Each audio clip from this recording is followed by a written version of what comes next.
Shalom, shalom, frères et sœurs en Christ, et bienvenue à la Rhapsodie du jeudi 2 juin 2022.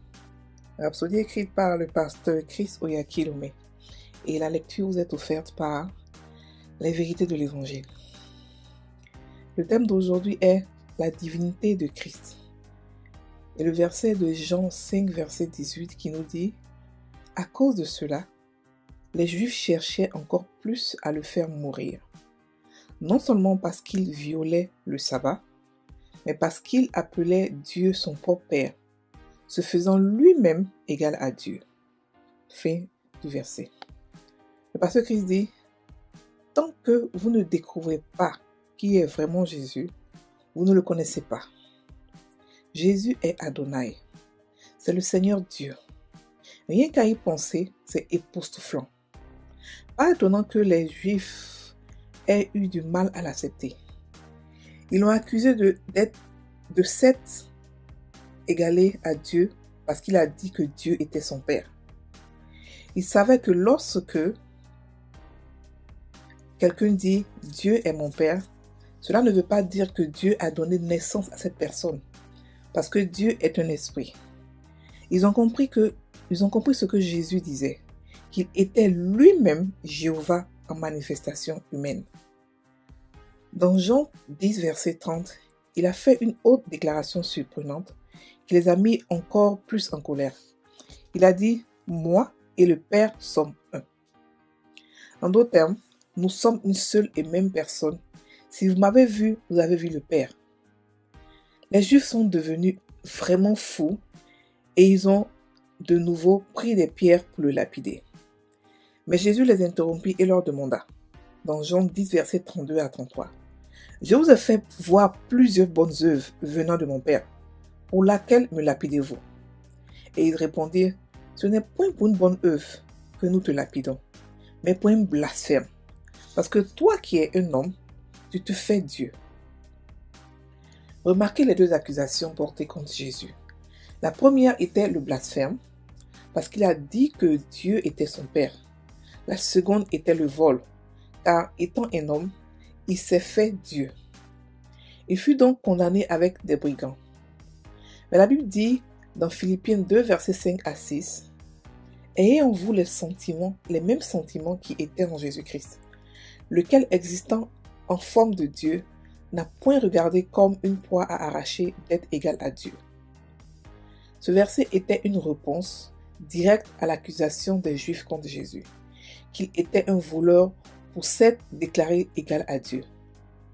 Jésus ne pensait pas qu'il volait Dieu en étant égal à Dieu, parce qu'il était sous forme de Dieu. Le mot grec pour forme est morphe, ce qui signifie nature. En d'autres termes, il avait la nature ou l'essence même de Dieu. Bien qu'il avait l'apparence d'un homme, il existait en forme de Dieu. En essence, Jésus est Dieu. C'est l'une des communications les plus intelligentes du Nouveau Testament sur la divinité de Jésus-Christ. Sa prétention à la divinité est juste. Alléluia. Fin de la Rhapsodie.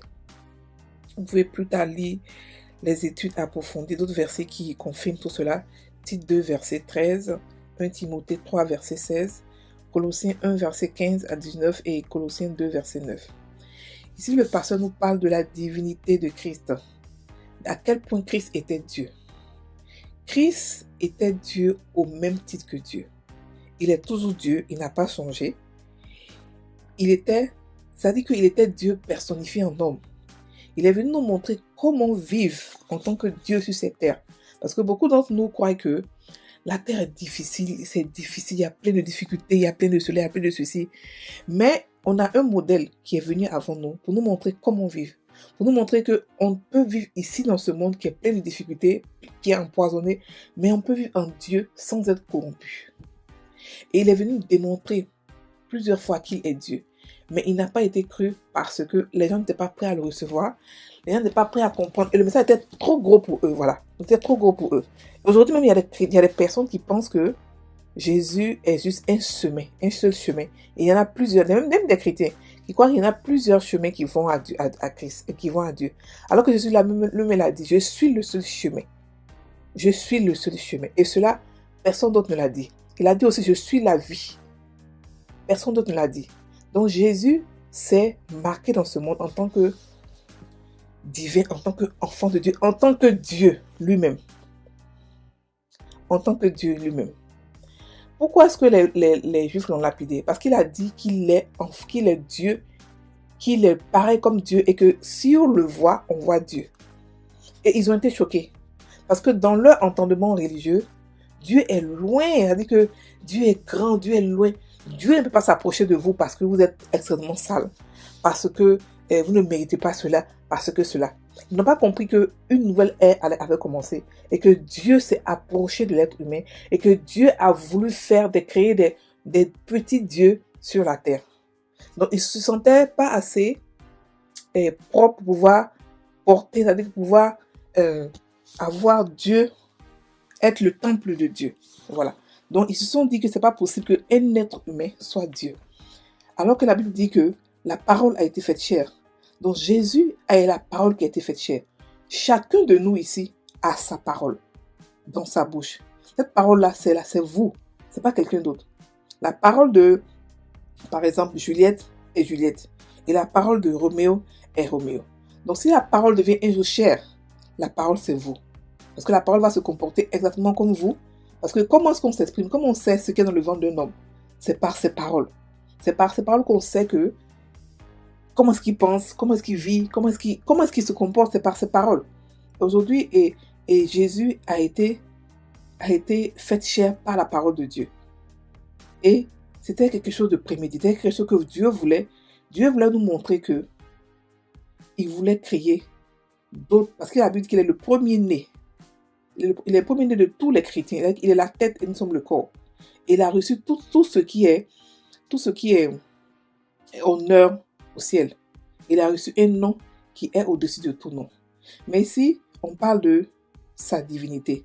On parle du fait qu'il a dit que moi et le Père sont un. Vous aussi, en tant que chrétien, pouvez faire ce genre de confession. Quand vous lisez la parole de Dieu et il y a des confessions qui vous marquent, des choses que Dieu dit, Jésus dit, vous pouvez les répéter, vous pouvez les méditer. Parce que tel que Jésus est, tel que nous sommes dans ce monde, il a dit quoi? Mon Père, le Père, moi et le Père, nous sommes un. Vous pouvez aussi dire que moi et Dieu, nous sommes un. Parce que la Bible aussi confirme que tel que Dieu est, ou tel que Jésus est, nous sommes dans ce monde. Alléluia. Et ici, Christ est Dieu. Quand ils l'ont lapidé, il leur a demandé que vous me lapidez pourquoi? Quelle bonne œuvre vous me lapidez?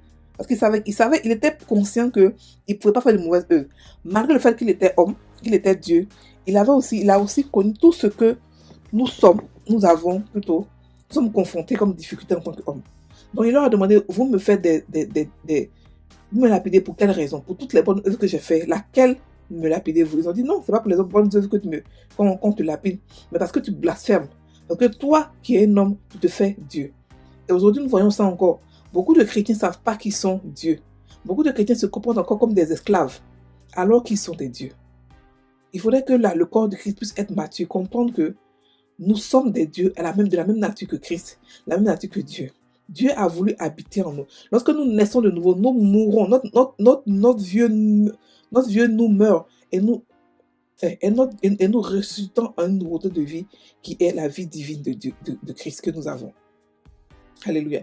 Donc, il a été crucifié. Il a été tué sur la base qu'il blasphémait et qu'il volait l'identité de Christ, de Dieu. Mais des deux choses, il n'a rien fait. Il n'a pas volé, il n'a pas blasphémé. Il a dit ce qu'il était. Il est le seul qui a dit la vérité. On a vu Moïse qui a dû souvent changer un peu la loi pour pouvoir accommoder les Juifs parce que les Juifs l'emmerdaient. Les Juifs voulaient forcément avoir des choses comme, par exemple, le mariage. Il leur a dit, ok, d'accord, vous pouvez répudier vos femmes, ceci et cela. Mais ce n'était pas naturellement dans la loi. Donc, on a vu Moïse qui a vraiment changé. Mais on a vu Christ qui n'a rien changé. Qui est venu donner exactement comme ce que Dieu a donné. Son ministère était parfait. Il n'y avait pas de difficulté. Il n'y avait pas d'accommodation pour pouvoir plaire aux hommes. La seule personne à qui il voulait plaire, c'est Dieu, son Père. Donc, son message a été pur, n'a pas été dilué, a été pur et propre. Donc, Jésus est divin. La divinité de Jésus n'est pas à discuter. Parce que les miracles qu'il a fait, Aucun homme n'a fait ça avant lui. Les miracles qu'il a fait. Et il a envoyé une nouvelle ère, il a envoyé une nouvelle alliance qui fait qu'aujourd'hui, nous sommes complètement différents de l'Ancien Testament. Nous sommes totalement différents des serviteurs de Dieu, mais nous sommes des enfants de Dieu et nos privilèges sont différents. Nous avons le nom de Jésus, nous avons le parlant langue, nous avons le Saint-Esprit, nous avons la nature, nous sommes assis à la droite de Dieu, nous avons plein de choses, nous avons plein de privilèges que les serviteurs de Dieu n'avaient pas, les Juifs. Donc aujourd'hui, un chrétien doit comprendre que il n'a même été serviteur. Il est né automatiquement enfant de Dieu, automatiquement héritier. Il a tout ce qu'on a, toutes les privilèges qu'on a, qui sont en crise. Il peut en profiter aujourd'hui sans tarder. Alléluia. On va faire la prière. Seigneur Jésus, tu es le grand Dieu de gloire et l'incarnation complète de la divinité. Merci de m'avoir révélé ta personnalité divine. Je célèbre ta seigneurie et ta domination sur ma vie. Et sur toute la création. Tu es le Dieu très haut et toi seul es digne de toute louange.